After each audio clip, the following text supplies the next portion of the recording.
रविवार को उत्तराखंड कांग्रेस पार्टी की प्रचार प्रसार समिति की बैठक हुई, जिसमें कांग्रेस अध्यक्ष राहुल गांधी की प्रदेश में होने वाली सभाओं के संबंध में विचार विमर्श किया गया। प्रदेश के प्रत्येक लोकसभा क्षेत्र में रोड शो आयोजित किए जाने को लेकर भी मंथन किया गया।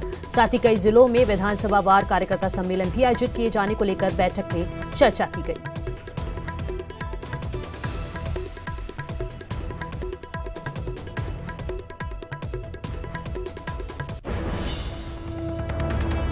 पर चर्चा हुई। पहला मुद्दा था कि राष्ट्रीय अध्यक्ष आदरणीय राहुल गांधी जी का दौरा किन किन स्थानों पर लगना है, उनको चिन्हित करने का काम किया, उन पर विचार विमर्श हुआ। दूसरा कार्यक्रम ये था कि हम जो विधानसभा वार हमारे बूथ कमेटियों के सम्मेलन होने हैं, उन सम्मेलनों पर चर्चा हुई है और वो सम्मेलन हमारे 30 तारीख को आयोजित होंगे। और अन्य जितने भी कार्यक्रम हैं, हमारे जो स्टार प्रचारक कहाँ कहाँ जाएंगे, हम ये जिम्मेदारी दी है कि जिला अध्यक्ष हमको प्रदेश कांग्रेस कमेटी को सूचना देंगे वे कहाँ कहाँ वो प्रस्तावित कराना चाहते हैं और किस नेता का प्रोग्राम लेना चाहते हैं। इन बिंदुओं पर चर्चा हुई है। अल्मोड़ा पिथौरागढ़ लोकसभा सीट पर इस बार भी मुख्य मुकाबला टमटा वर्सेस टमटा में ही होना है। कांग्रेस ने जहां इस लोकसभा में लगातार तीसरी बार प्रदीप टमटा पर दाव खेला है, तो वहीं भाजपा ने भी अपने पुराने दलित चेहरे अजय टमटा को चुनावी अखाड़े में उतारा है। 1996 से जिस राजनीतिक परिपाटी का आगाज अल्मोड़ा पिथौरागढ़ लोकसभा में हुआ, वो 25 साल भी बदस्तूर जारी है। इस लोकसभा में 1996 से 2004 तक मुख्य मुकाबला कांग्रेस के हरीश रावत और बीजेपी के बच्ची सिंह रावत के बीच ही रहा। 2009 में सीट के आरक्षित होने के बाद भी ये सिलसिला जारी है। सूबे की इकलौती आरक्षित सीट पर पहला मुकाबला कांग्रेस के प्रदीप टमटा और बीजेपी के अजय टमटा के बीच हुआ था। इस मुकाबले में जीत का सेहरा भले ही प्रदीप के सर बंधा था, लेकिन मुकाबला काफी दिलचस्प रहा। आरक्षित सीट है तो आरक्षित सीट में उन्हीं समुदायों से बीच होगा, लेकिन ये टमटा वर्सेस टमटा नहीं होगा। ये कांग्रेस का विजन, जो देश का विजन, जो सबको साथ ले चलने का विजन है। टमटा वर्सेस टमटा के बीच हुए पहले मुकाबले में प्रदीप को मात्र 6000 वोट से जीत मिली, जबकि 2014 में चली मोदी लहर में अजय ने प्रदीप को 90,000 से भी ज्यादा वोटों से मात दी थी। भारी जीत दर्ज करने पर अजय टमटा को केंद्र में राज्य मंत्री भी बनाया गया। अजय टमटा वर्सेस प्रदीप टमटा की जंग सोमेश्वर विधानसभा में भी देखने को मिली थी। आरक्षित विधानसभा में दोनों के बीच 2002 और 2007 के चुनाव में 2 बार भिड़ंत हुई और वहाँ भी मुकाबला 1-1 की बराबरी पर छूटा था। मैं जनता के बीच में हमेशा रहने का प्रयास करता हूं। लोकसभा क्षेत्र बहुत बड़ा है, 4 जिले हैं, फिर भी मेरा प्रयास रहता है कि यहां पर के हर कार्य को आगे बढ़ाने का काम करूं।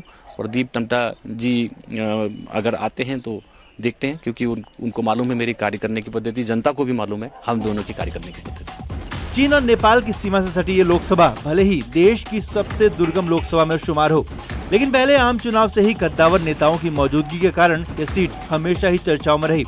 ऐसे में टमटा वर्सेस टमटा की तीसरी लड़ाई में अब देखना ये दिलचस्प होगा कि मुकाबले में इस बार बाजी कौन मारता है। अल्मोड़ा से किशन जोशी के साथ पिथौरागढ़ से विजयवर्धन उप्रेती की रिपोर्ट। कांग्रेस में टिकट आवंटन में लेट लतीफी और उसके बाद खींचतान पर बीजेपी ने चुटकी ली, तो कांग्रेस ने कहा जिनके घर शीशे के होते हैं वो दूसरों के घरों पर पत्थर नहीं फेंकते। देखिए रिपोर्ट। कांग्रेस में टिकट बंटवारे को लेकर चली लंबी जद्दोजहद किसी से छिपी नहीं। नेता प्रतिपक्ष इंदिरा हृदयेश के विरोध के बावजूद हरिद्वार छोड़ हरीश रावत का नैनीताल सीट से दावा करना, टिहरी सीट पर प्रीतम सिंह की नानुकुर और फिर नामांकन की अंतिम तिथि से ठीक 1 दिन पहले उम्मीदवारों की घोषणा, इन सभी बातों ने बैठे बिठाए बीजेपी को मुद्दा दे दिया है। टिकट की घोषणा के बाद उनके घर के झगड़े और बढ़ गए। आपस में उम्मीदवारों को लेकर वो उनके बड़े नेता उससे तालमेल नहीं बैठा पा रहे हैं। विशेषकर नैनीताल लोकसभा में जिस प्रकार से हरीश रावत जी का जमीनी स्तर पर कांग्रेसी कार्यकर्ता विरोध कर रहे हैं, जिस प्रकार से हरिद्वार में विरोध सामने आ रहा है, जिस प्रकार से टिहरी में किशोर उपाध्याय जी की दावेदारी को नजरअंदाज किया गया, वहाँ विरोध सामने आ रहा है, तो ये एक पूरा वातावरण जो दिखाई दे रहा है कांग्रेस के अंदर, उनको मुझे लगता है कि काफी वक्त लगेगा अपने घर को संभालने में। बीजेपी ने कह दिया है कि कांग्रेस अपना घर नहीं संभाल पा रही, तो कांग्रेस भी जवाब देने में पीछे नहीं रही। सधे शब्दों में बीजेपी से पूछ लिया कि सतपाल महाराज की तबीयत नामांकन के दिन ही कैसे खराब हो गई। और टिकट कटने के बाद विजय बहुगुणा कहां गायब हो गए। भारतीय जनता पार्टी को इस बात का भी तो जवाब देना चाहिए कि कल तीरथ सिंह रावत जी का नामांकन हुआ, उसमें उनके सबसे बड़े नेता जो पूर्व सांसद भी रहे पौड़ी से, सतपाल महाराज जी क्यों नहीं थे? आज ही बीमार होना था उनको। दूसरे विजय बहुगुणा जी, रानी जी ने जो नामांकन किया उसमें विजय बहुगुणा जी क्यों नहीं थे? चलिए अन्य नेताओं की छोड़ें, भारतीय जनता पार्टी में 14 ग्रुप हैं, 14 बड़े नेताओं के ग्रुप हैं। हरिद्वार में क्या हो रहा है? अभी तक चैंपियन सामने नहीं आए हैं। अभी तक मदन कौशिक ने निशंक जी के पक्ष में बयान नहीं दिया है। जब किसी का घर, जब अपना घर शीशे का बना होता है तो दूसरे के घरों में पत्थर नहीं मारना चाहिए।